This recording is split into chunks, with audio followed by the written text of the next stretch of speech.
What is going on, everybody? We are back with another pickup video, and it has been so long. We're finally back! And yeah, it's been 6 months, I think, since our last pickup video, and it's not for the lack of pickups, it's for the lack of time. So that being said, I have so much to cover in this video. It's been so long, dude. But the pickups, of course, as always, they never stop, and they never stopped over that period of 6 months.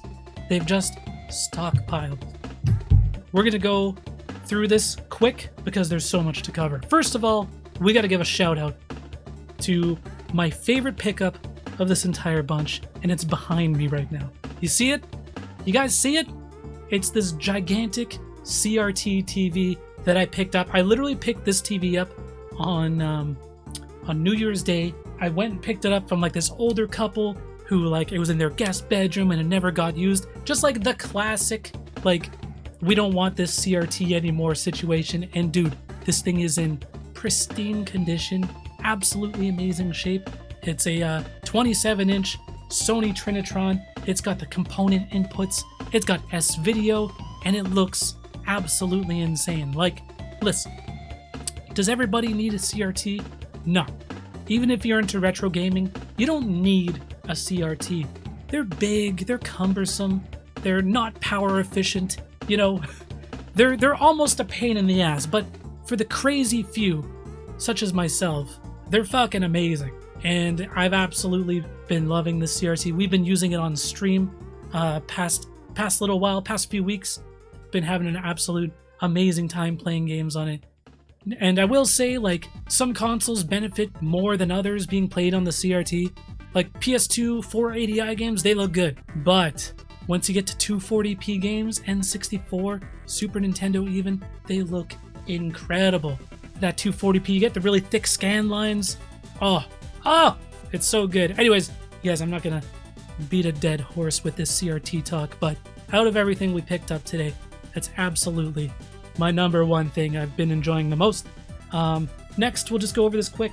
I had to get this. It's a replacement Wii, so I just got like the red one, which is kind of cool, and I got it for super cheap because it was like system only, and it's like missing the thing. I just needed something to play my Wii games on, because the one that I use actually has a really bad, it's got like this artifacting, like this green artifacting, which is a very common issue with launch Wiis. But this one has been perfect. Got it for super cheap, which is awesome. Some newer stuff we picked up. We got Fire Emblem Engage. Oh god, focus, dude. Fire Emblem Engage. It's in the shadow of Three Houses a little bit because I really liked Three Houses, and I don't know. Jury's still out on Fire Emblem Engage. I'm still playing it, but I am enjoying it. It's just, it doesn't have that secret sauce that Three Houses had. God of War Ragnarok, I played through the entire game already. Absolute masterpiece. I loved it. I'm sure a lot of people share that same sentiment. Very popular game. Okay, on to the fun stuff. The old games. We got Super Nintendo, N64, we got PS2, PS3, we got Wii games. And you guys, again, 6 months. 6 months since our last pickup video. And I got all these games through like a combination of things. I like to support my local game shops, so I definitely got a lot of those from there. I shop the deals. You gotta be frugal, okay, with buying these retro games, because it's expensive otherwise. So I got a lot of these on Black Friday. I got a lot of these on Boxing Day. I got really good deals on a lot of these. So let's just go through it. We got Rogue Warrior on the PS3. Not a good game, but this is definitely one of those like so bad it's good kind of games. Because look, the whole game is voiced by Mickey Rourke, and he's just the shit that comes out of this dude's mouth in this game. You can tell it was all ad-libbed, and it's all just absolutely insane. It's a total goat fuck. Goddamn KPA were waiting for us. Rock and roll, motherfuckers, rock and roll. Drop dead, motherfucker, you fucking amateurs. Bring the noise, bitch. The game is ridiculous, and it's worth it just to hear Mickey Rourke go off. Next, we got Alpha Protocol. This is a Sega game developed by Obsidian, the same folks who made Fallout New Vegas, and it looks like a generic third-person shooter, but secretly it's an RPG. It's one of those absolutely like under-the-radar hidden gems. It's actually a really cool game. Next, we got Transformers, War of Cybertron. There's Fall of Cybertron and War of Cybertron. This is the first one, War for Cybertron. And these games, they're actually getting like, they're pretty sought after because of licensing and things like that. They've just never left the PS3 and 360. There's never been a port to any other console. It's Activision. It's like a third-person shooter Transformers game, and they're actually really, really good. Next, we got Midnight Club Los Angeles Complete Edition. I actually really like the Midnight Club games. Very fun games. This is like one of the last Rockstar games before they just got sucked into the GTA 5 and like Red Dead Vortex. Like, they don't do anything else anymore, and it's kind of sad. Okay, moving on. Let's go with Wii games, right? Look, some of these Wii games are straight hot garbage, and I know this. And there's one game shop I went to had like a buy one get one, and it was like, I got so many of these for so cheap, giving them away. And sometimes I'll pick up Wii games like I don't know anything about, but they look interesting, such as Tournament of Legends. Now look, this looks like some shovelware. It looks super generic, Tournament of Legends. But what caught my eye about it is, first of all, it's published by Sega, right? And it's developed by High Voltage, and High Voltage actually made some pretty good stuff, right? They made a lot of Wii games, but they made a lot of like the better Wii games, you know what I mean? And this is kind of like, this reminds me of like a 2010 version of War Gods on the N64. You know what I mean? It's like a third person, almost like, it's not really an arena fighting game, but it's like, it's quite a bit different than just like a regular fighter, because there's all kinds of other weird mechanics. It's a really interesting game, but that's a Tournament of Legends. It's interesting. I don't know if I would say it's good. Next, we got Red Steel, which I'm surprised I didn't own this game. I bought it for like $4 or something stupid like that. This is like one of the few like higher budget third-party Wii games. It's developed by Ubisoft, and you know, it's actually not bad. Red Steel 2 is a better game because just the motion controls in particular in that game are a lot better. But this one, it's still interesting. It runs like trash. Like, it's a little difficult to play today, but still an interesting one nonetheless. We got Transformers Cybertron Adventures. What's interesting about this game is that it's like an on-rails shooter, right? So it's like an on-rails shooter with some light gun mechanics, with some brief like driving sections. It's actually kind of interesting. It's developed by Next Level Games, which was very surprising. You know, Next Level Games, they did like Luigi's Mansion and Mario Strikers, and they make a lot of good stuff, right? So to see them make a Transformers game, I was just kind of like, what? And it's not a bad one. Next, I got this one. This was like super cheap, maybe a few bucks. This game called Counterforce, and I had never heard of it before. It's like a shmup, but it's in like mechs, and I tried it out, and the game is just insane. The game is so absolutely insane and crazy, and I don't know I don't know if I would say it's good, because it controls like hot garbage. You actually use the motion control in the nunchuck to move your actual like character around. I'm just like, let me just use the thumbstick. You can use the thumbstick, but you can't turn off the nunchuck motion. It's weird. It's a weird one. Not sure I would recommend it. Next. Okay, this is actually an underrated game. I actually enjoy this game. This is Excite Truck. Okay? Spiritual successor to Excite Bike.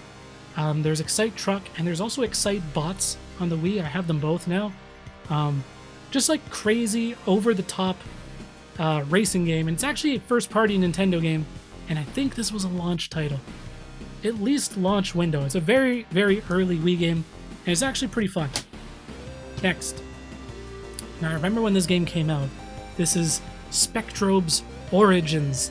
This was like a Disney game made by Disney Interactive or whatever they're called. They had like a big push for spectrobes. This was supposed to be the shit. You have like monsters, kind of like Pokemon, but it's also like an action RPG. And I played it a little bit. I tried it out. What's weird is like the art style and the overworld and like the setting. A lot of it gave me like Phantasy Star Online vibes, which was kind of interesting. But that's Spectrobes Origins. All right, so I picked up this game. And listen, every collector, every person who collects games will do this at least once or twice. We picked up Tenchu Shadow Assassins, not knowing that I already had Tenchu Shadow Assassins. So I got 2 copies of this game now. This was actually made by From Software. It's like a stealth game. It's Tenchu. It uses a lot of motion controls. I tried it out for a little bit. Not really my cup of tea, not really my kind of game, but definitely one of the few like, you know, M-rated games on the Wii that's like developed by FromSoft. It's just kind of interesting, right? You don't see that kind of stuff very often. Next, we picked up, for sheer morbid curiosity, because I've always heard this game was trash, but I never played it. That's Soul Calibur Legends. Dude, we're just bolstering the Wii library with a bunch of filler titles today. You know what I mean? But like, I like Soul Calibur, so I'm just like, all right, let's at least try this out. And man, I played it for a little bit, and the game is so stiff feeling. It's all motion controls. You can't turn it off. Let me play with buttons, dude. Come on. I understand it's the Wii, and you kind of have to have that expectation going in. But this game is mediocre, and it's made even worse by the unresponsive motion controls. But that is Soul Calibur Legends. Okay, now the last 2 Wii games were actual games that I've been wanting to add to the Wii collection for a while. First up, we got Ghost Squad. This is actually a badass light gun game, arcade on-rails light gun game made by Sega, and it's just insane. And you can pick it up on the cheap. It's actually really fun. One of the better light gun games on the Wii, and that's saying something because there's a lot of them. That's Ghost Squad. And then finally a good Wii game that's objectively good. We picked up Punch-Out! Dude, this is like one of the last Wii games that I was like on the lookout for that I really wanted. And this game is so good. Funny, this one is also developed by Next Level Games. Again, Next Level, they made a lot of really good stuff with Nintendo. And this is the last Punch-Out game that was ever released. And it's also one of the best. Like, it's so good, man. It's so charming. The art style is so good. Absolutely holds up. And I absolutely love and appreciate that it basically plays exactly like the classic Punch-Out games. They didn't reinvent the wheel. They didn't add all this arbitrary motion control bullshit. But they do have it. Like, you can actually use the Wii Fit board to play this game. It's insane. Or you can play it Super Nintendo style. Absolutely love it. That is Punch-Out on the Wii. Okay. Oof, how we doing? Let's go through the PS2 games next. All right. This is one of my favorite first-person shooters from this generation of games. That is Time Splitters 2 on the PlayStation 2. I actually played this mainly on the GameCube back in the day. But this is developed by, who's it, Free Radical? Is that what they're called? Who actually went on to make Haze on the PlayStation 3. One of the most notorious, like, worst first-person shooters ever. Before all of that, they made really good games. Free Radical was made up of a lot of, like, former devs who worked on, like, GoldenEye and Perfect Dark. And you can totally see the DNA for those games in, like, the Time Splitters series. Such a good game. Absolutely holds up. I love Time Splitters. So good. So I recently started playing the first Onimusha game just on a whim. I'm just like, I put it on the CRT, and I'm just like, let's check out what these Onimusha games are all about. And like 2 hours later, I'm still playing, and I'm having an amazing time. So I kind of went down a little bit of a rabbit hole, and I picked up Onimusha 2, and then I picked up Onimusha 3. I still need the 4th one, but these games are actually really, really solid. And it's kind of like me just learning about these games because I never played them back in the day. This is all new to me. Never played any of the Onimusha games. They're classic, like, Capcom games, and the first one especially reminds me of Resident Evil. It's got like fixed camera angles, there's like zombie samurai dudes you're taking out. It's awesome, dude. And graphically, they look amazing. Some of the absolute best looking PS2 games that are ever made.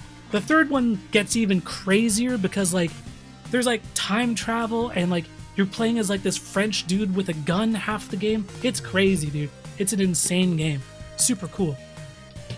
Okay, we picked up Jak 2, which completes the Jak trilogy for me on the PlayStation 2. And Jak 2 is quite a bit different than the first game. This is where they went like more like edgy, you know what I mean? And they introduced like the dark version, evil Jak or whatever. That all started in Jak 2.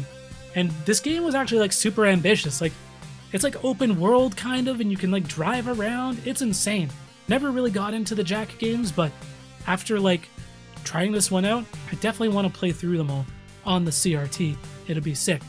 Next, we got SSX Tricky. Dude, I love the SSX games. Rest in peace, EA Big. Some absolute like bangers. Some absolute bangers EA Big put out back on like the PS2 and GameCube back in the day. And I think this is my favorite SSX game. That might just be nostalgia speaking. I think 3 might be the better game technically, but I spent way more time playing Tricky, so I have like a soft spot for this game. And it still holds up, dude. Such a fun game. Looks incredible still too. And the music, so good. Next, we picked up Time Crisis 3, which almost completes our Time Crisis collection. I think there's still a couple more that we need, but like, look, man, I got the CRT, I got the light guns. Obviously, we got to make the most of it and pick up all of the light gun shooters on the PlayStation 2 and Time Crisis 3. It's a good one. It's a lot of fun. And I like that in this game you can do like, you can play like 2 players, but like with just 1 player and like go dualies. It's insane. These games are insane. They're so good. Next, final PS2 game. This is a game that I actually streamed a little bit. This is Dark Watch on the PlayStation 2. It's like a horror western first-person shooter. It's absolutely nuts. And I played a couple hours on stream already, and we had a really, really good time. Super fun. The gameplay is still tight, dude. It feels good to play. Still holds up. Looks pretty good. I'm really enjoying my time with Dark Watch. Absolutely one of those hidden gems on the PS2. On to the cartridge games. What do we got here? Let's go N64, and then we'll do Super Nintendo last, I think. We're obviously working on the N64 collection, and I've already pretty much added many of the heavy hitters to the N64 collection, so now we're rounding out the library with some, like, you know, third-party titles. We'll just get into it. We picked up Quake on the N64. Now, a little tough to go back and play today, but Quake was like super popular back in the late 90s, and obviously they had to capitalize. We got Quake 2 as well, both N64 Quake games. Quake 2 definitely, I think, holds up a little bit better, but you know, definitely iconic, absolute like products of their time. Those are the Quake games. Next, we got Fighter's Destiny on the N64. This is an interesting game. So this is a fighting game made by Ocean. This is a weird one because it's a fighting game and it's like round based, but the scoring system and how you win is completely different from like Street Fighter and typically like what people know about fighting games. It's like a first to 10 point system, and there could be like many rounds, and you can win rounds by scoring knockdowns, ringing out people, or if you run out of time, it goes to like the judge's scorecard. It's kind of crazy. Next, this is a Rare developed game. This is Jet Force Gemini. Now, Rare put out a ton of games on the N64. Jet Force Gemini, not a bad one, probably not their most popular one, but I think it's still a pretty solid game. It's like a third-person shooter where you're like shooting these alien creatures. There's a few different characters. You could play as a dog, which is kind of crazy. I think it's a really solid game, one of the better looking N64 games too. I think it looks really good. I think it's really solid. I actually really enjoy this game a lot. Next, we got Another midway fighting game. We got Ready to Rumble Boxing. And you know what's funny is I actually used to own this game when I was a kid, and I played the crap out of it. I go back and I play it today, and it's rough, dude. It's tough to play. It's rough around the edges, dude. What's funny about this game is like, there's like no music in this game, and I never realized it as a kid. But I go and I play the game, and like during the rounds, there's just like weird silence. I'm just like, what is even happening? They actually made a couple sequels to this game, which is insane. But again, kind of like a weird nostalgic one for me, but that's Ready to Rumble Boxing. Next, we got Extreme G2. This is a racing game. You know, there's two of these games. There's Extreme G, and then there's Extreme G2. But then you got, you know, there's stuff like Wipeout, and there's like Aero Gauge, and all these kinds of like futuristic racing games on the N64. I think Wipeout is better than all of them. But what's kind of cool about this one is there is like combat in it as well. But it's an interesting one. That is Extreme G2. Okay, a couple more N64 games. This one is Fighting Force 64. This is a cool one because there's not that many like beat 'em up games on the N64 or even the PS1 for that matter, right? Because it's basically taking like your Final Fight or Streets of Rage kind of game structure and just using 3D sprites, and there weren't a lot of games like that. That genre was kind of like, that was like past its prime in this generation of games, right? That was a Super Nintendo thing. That was like a classic arcade thing. Not a lot of beat 'em ups after the N64. So this is one of the few. Fighting Force 64. It's like, it's not bad. It's pretty good, but I would say it's pretty much outclassed in every way next to something like Die Hard Arcade or something like that, which is a much better game. But still, it is a solid one. That's Fighting Force 64. Lastly, final N64 game, we got Vigilante 8, which I remember renting this a lot back in the day as a kid. And check it out. This is actually a Blockbuster copy. You got the Blockbuster. Look at the date on this. 2001. This was on the shelf at Blockbuster Video. Was sure to give it a deep clean because, especially if you see it's a rental, who knows how many people touched their balls and then grabbed the cartridge, you know what I mean? God damn. But this is like, this is a pretty shameless like Twisted Metal knockoff. There was actually a couple Vigilante 8 games, but you know, it was like the only Twisted Metal alternative, especially on the Nintendo 64, right? They didn't really have a lot of arena car combat games, and it's actually pretty solid. It's actually pretty fun. Okay, Super Nintendo. We're almost there, you guys. So many freaking pickups, dude. Okay, this one I played on stream for like half an hour when we were waiting for Callisto Protocol to release, and that is Primal Rage. This is a fighting game where you're playing as like prehistoric like giant apes and giant like dinosaurs and stuff like that. Totally a product of the time, early 90s. And it's using like these 3D rendered kind of sprites, you know. It's such an interesting game, and it's not good by every stretch of the imagination, but it's kind of like dank fun, you know. I actually did enjoy playing a little bit of Primal Rage on the stream. Anyways, more dank ass Super Nintendo fighting games. We got the original Clay Fighter, and I think in a previous pickup video we did pick up Clay Fighter 2 C2 Judgment Clay, but this is the first one. You know what's kind of funny is the first one actually looks way better. So with the second one, when it came out, a lot of people complained about like the quality of the animation and the sprites because the quality was super high in the first game, and then like their budget got cut and the second game was kind of ass. So this game actually looks really, really good, but dude, this game also has some of the worst slowdown I have ever seen in a Super Nintendo game. It's like you'll be playing at full speed and then you'll feel like you're underwater, and it's brutal. But still kind of a neat game, kind of an interesting one to pop in because it's such a time capsule. Okay, 3 more games, everybody. I picked this one up on Black Friday, I believe, and out of all of these games, it's probably been the game I've played the most so far. No joke, that is Tetris Attack on the Super Nintendo. What an absolute gem of a video game.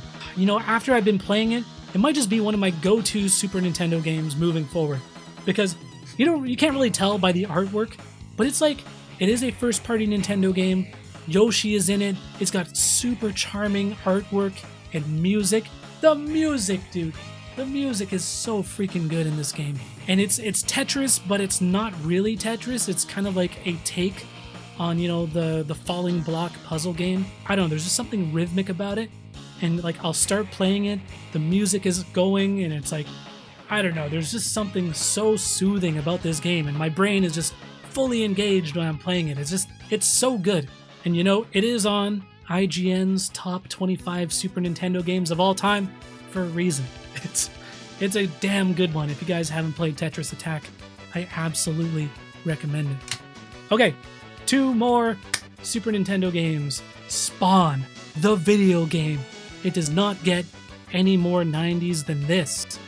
This is a 2D side-scroller kind of beat-em-up. This is like one of those more like platforming beat-em-up games where you're just on like a 2D plane. But it's really, really good. I love the sprite work and the animation. It looks incredible. It gets the feel of Spawn really, really down. Just like the artwork. It's so good. The music is great. And it's got like these awesome cutscenes where obviously they're just like still images, but just seeing the sprite work and everything done. And it's also pretty difficult. And like Spawn has like a bunch of like these abilities, almost like a fighting game. He's got like a lot of different moves, but the game never teaches you any of them. You have to like legit read the instruction manual or like look it up online to play the game properly, because otherwise the game is pretty tough in some areas. It's a crazy game. It's a really interesting one, and I'd actually like to play it on stream at some point.